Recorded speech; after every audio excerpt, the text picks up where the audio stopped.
Okay?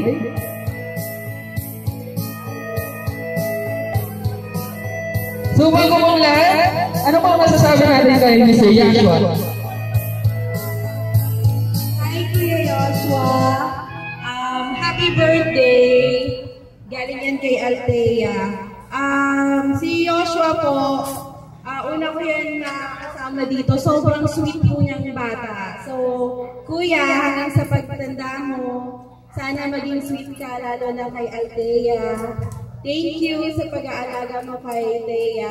And ito po, napinit po namin yung gift na yan para kay Joshua.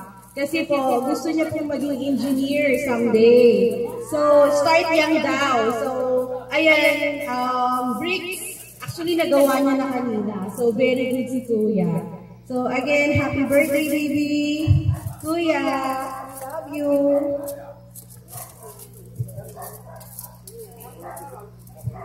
Okay, maraming salamat po.